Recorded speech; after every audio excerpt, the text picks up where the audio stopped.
Pernah kepikiran nggak sih, kenapa ya sains dan spiritualitas itu seolah-olah kayak dua dunia yang beda banget? Satu ngomongin fakta, yang satu lagi ngomongin keyakinan. Tapi, gimana kalau ternyata semua cabang pengetahuan, dari fisika, matematika, sampai teologi, sebenarnya lagi bergerak menuju satu titik yang sama? Nah, untuk ngebahas ide besar ini, kita akan telusuri bareng-bareng. Kita mulai dari melihat jurang pemisah yang udah lama ada, lalu kita cari jembatan universal yang bisa nyambungin semuanya. Kita bakal lihat gimana pengetahuan itu mengerucut ke hal-hal yang paling fundamental. Apa itu kekuatan koherensi, dan akhirnya kita coba bayangin gimana wujud keseimbangan baru di masa depan. Oke, pertama-tama kita perlu paham dulu nih kondisi awalnya. Selama ini kan kita terbiasa banget ngelihat berbagai bidang ilmu itu kayak pulau-pulau terpisah yang bahkan sering dianggap saling bertentangan. Di satu sisi, kita punya kubu rasional dan realistis, ya isinya sains, matematika, empirisme, semua yang butuh bukti dan logika yang ketat. Terus, di sisi lain ada dunia spiritual dan metafisik, kayak teologi dan spiritualisme yang akarnya ada di keyakinan. Keduanya ini seolah-olah ngomong pakai bahasa yang sangat sekali nggak nyambung. Tapi, di tengah perpecahan ini, muncul sebuah ide yang cukup radikal. Gimana kalau sebenarnya ada satu kebenaran inti yang bisa jadi jembatan untuk menghubungkan semua dunia yang kelihatannya beda ini? Konsep inilah yang disebut kebenaran mutlak universal. Gampangnya, ini adalah gagasan tentang adanya satu realitas paling dasar yang jadi pondasi dari segalanya. Titik inilah yang bisa diterima oleh logikanya sains, pemikiran abstraknya matematika, dan juga perenungan mendalam dari teologi. Dan kutipan ini, benar-benar merangkum semuanya dengan pas. Kebenaran universal itu bukan lagi cuma konsep di awang-awang, tapi sebuah jembatan yang nyata. Jembatan yang menghubungkan dunia ide yang super logis dalam matematika dengan dunia fisik yang bisa kita amati lewat fisika. Jadi gimana caranya kita bisa sampai ke kebenaran fundamental itu? Prosesnya bisa kita bayangin kayak sebuah corong raksasa. Semua penelusuran yang mendalam, nggak peduli mulainya dari mana, secara alami akan makin menyempit menuju prinsip-prinsip inti yang sama. Poin utamanya tuh ini, dan ini penting banget.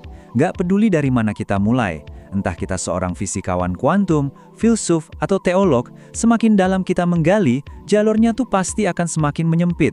Kita akan bergerak secara alami menuju inti yang sama, menuju hal-hal yang paling mendasar. Prosesnya itu selalu berpola loh. Kita mulai dari pertanyaan-pertanyaan besar di permukaan. Kenapa langit biru misalnya? Lalu kita mulai gali lebih dalam, mengupas lapisan sebab akibatnya. Proses ini secara alami akan menyingkirkan hal-hal yang nggak relevan, mempertajam fokus kita sampai akhirnya, klik, kita tiba di intinya, di prinsip-prinsip paling fundamental. Oke, tapi tunggu dulu.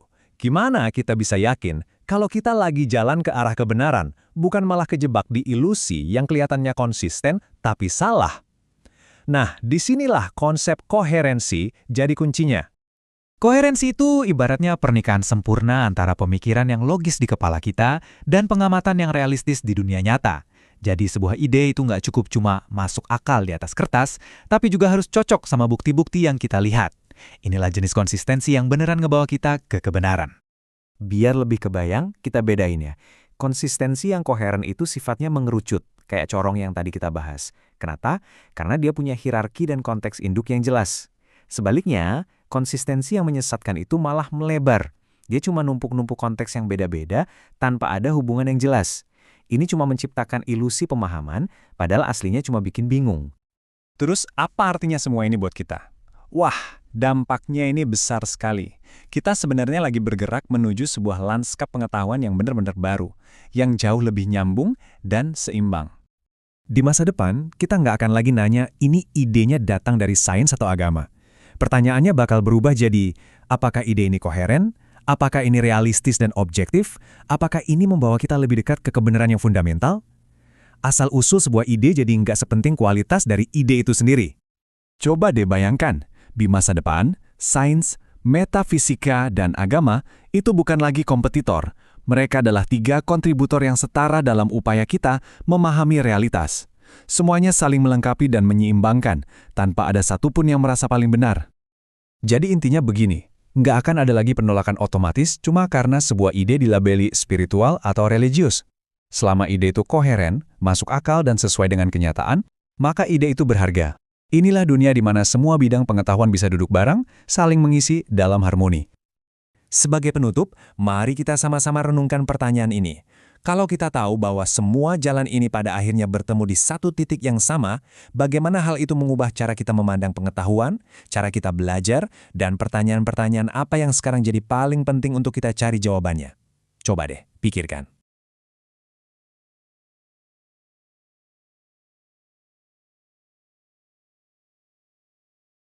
Kita kan sering banget ya dengar soal sains, tapi pernah nggak sih kepikiran apa sebetulnya fondasi dari sains itu sendiri? Nah, kali ini kita akan coba bedah sebuah ide besar tentang kebenaran mutlak, sebuah konsep yang ternyata menghubungkan fisika paling mendasar dengan intuisi hati kita. Oke, kita langsung aja ke pertanyaan utamanya. Emang bener, sains itu bisa ngejelasin segalanya? Ini pertanyaan penting loh.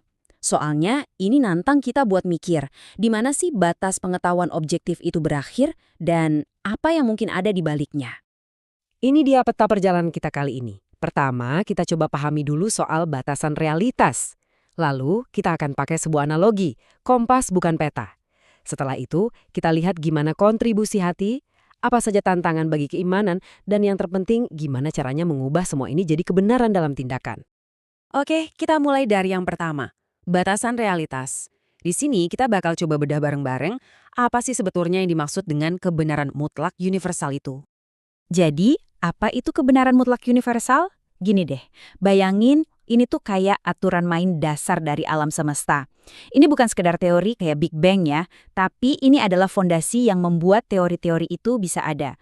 Contohnya kayak prinsip sebab akibat atau matematika itu sendiri, sesuatu yang fundamental banget. Coba deh bayangin kebenaran universal ini kayak corong raksasa. Fungsinya mirip hukum gravitasi gitulah. Dia menyaring semua hal yang mustahil. Jadi jelas batasannya. Tapi yang perlu diingat, dia tuh nggak ngasih satu jawaban pasti. Dia cuma mengerucutkan pilihan kita yang tadinya nggak terbatas, jadi tinggal beberapa aja yang mungkin. Nah, disinilah kita masuk ke analogi intinya, yang bakal bikin semuanya jadi lebih jelas. Idenya adalah, kebenaran itu ibarat kompas, bukan peta. Maksudnya gimana tuh? Yuk kita lihat. Bayangin ya, kamu lagi nyasar di tengah hutan. Di sekelilingmu ada jutaan kemungkinan jalan, tanpa petunjuk sama sekali. Tiba-tiba, boom, kamu nemu kompas. Nah, kompas inilah si sains atau si kebenaran universal itu. Kompas ini emang nggak ngasih tahu di mana letak kafe favoritmu, tapi dia nunjukin arah utara, ke arah peradaban. Dia ngebantu kamu keluar dari hutan sampai ke jalan raya. Tapi misinya belum selesai. Kompas udah ngelakuin tugasnya, tapi buat nemuin toko yang kamu cari, kamu butuh alat lain. Jadi, kalau kompas atau sains udah nganterin kita sampai jalan raya, terus alat selanjutnya apa dong?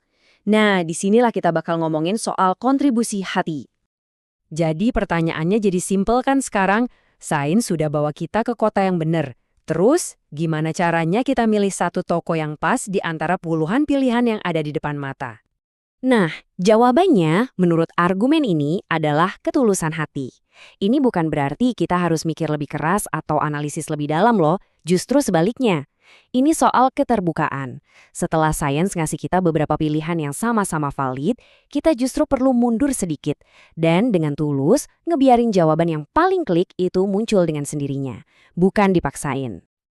Eits, tapi tunggu dulu. Pasti ada yang mikir, kan bisa aja orang tulus tapi tetap salah. Bener kan? Kalau jawaban yang bener cuma ada satu, terus apa gunanya tulus? Kedengarannya agak naif ya. Dan ini dia jawaban yang mungkin nggak kita duga. Poin utamanya itu bukan supaya ketulusan bikin kita jadi benar. Bukan itu. Poinnya adalah ketulusan itu ngejaga kita dari sifat angkuh pas kita lagi salah. Gini deh, berbuat salah itu manusiawi, wajar. Tapi salah terus ngotot, sombong nggak mau ngaku, nah itu beban yang berat banget. Ketulusan bikin kita tetap ringan dan mau belajar lagi. Cara berpikir kayak gini nih yang ngebawa kita ke sebuah medan pertempuran ide yang relevan banget zaman sekarang. Yaitu tantangan buat keimanan di dunia yang serba praktis dan didominasi sains. Coba deh kita lihat perbandingannya. Di satu sisi ada sains. Dia nawarin hasil yang kelihatan, yang bisa diukur, praktis. Di sisi lain ada keyakinan. Nah, tantangan terbesarnya bagi agama adalah gimana caranya nerjemahin prinsip-prinsip kayak iman atau takwa jadi sesuatu yang terasa sama praktisnya, sama bergunanya dalam kehidupan sehari-hari. Gimana caranya supaya itu semua nggak cuma jadi konsep abstrak di kepala? Terus gimana dong caranya? Nah, di bagian terakhir ini, kita bakal lihat gimana caranya ngubah kebenaran universal tadi jadi sesuatu yang bisa kita lakukan sehari-hari. Gimana cara nyambungin ide-ide besar ini sama tindakan kita yang kecil-kecil? Jawabannya ternyata simpel, bukan dengan nambahin nasihat, tapi dengan teladan. Kita butuh contoh nyata yang bisa kita ikuti. Nih, contoh konkretnya ya, ada satu hukum universal yang berlaku di mana-mana. Mulai dari mesin mobil sampai nanam padi di sawah. Output nggak akan pernah lebih besar dari input. Sederhana, logis, dan nggak bisa dibantah kan? Sekarang coba kita terjemahin prinsip tadi ke dunia nyata. Kalau output emang nggak bisa lebih dari input, berarti secara logika, orang yang punya input pengetahuan paling banyak alias si ahli, ya mereka lah yang paling pas buat mimpin. Ini bukan lagi soal opini suka nggak suka, ini tuh penerapan praktis dari sebuah hukum universal. Contoh lain, ada prinsip dukungan setengah-setengah, ya hasilnya juga setengah-setengah. Secara praktis artinya apa? Ya kalau kamu sudah memilih satu jalan, dukung sepenuhnya. Kalau enggak, ya jangan harap hasilnya bakal maksimal. Masuk akal kan? Jadi, inilah kesimpulannya. Anggap aja hidup ini kayak labirin yang super rumit. Sains itu kompas kita. Dia bisa diandalkan buat nuntun kita keluar dari jalan buntu, ngebawa kita ke area yang benar. Tapi, pas kita udah sampai di persimpangan terakhir, di mana cuma ada beberapa pilihan, nah disitulah kita butuh navigator dari dalam diri kita, si hati yang tulus, buat nunjukin jalan yang paling tepat. Dan ini semua akhirnya kembali ke diri kita masing-masing. Dalam hidup kamu, dalam keputusan besar ataupun kecil, di mana titik seimbangmu? Seberapa sering kamu pakai kompas logika, dan seberapa sering kamu percaya sama navigator hati kamu? Coba deh direnungkan.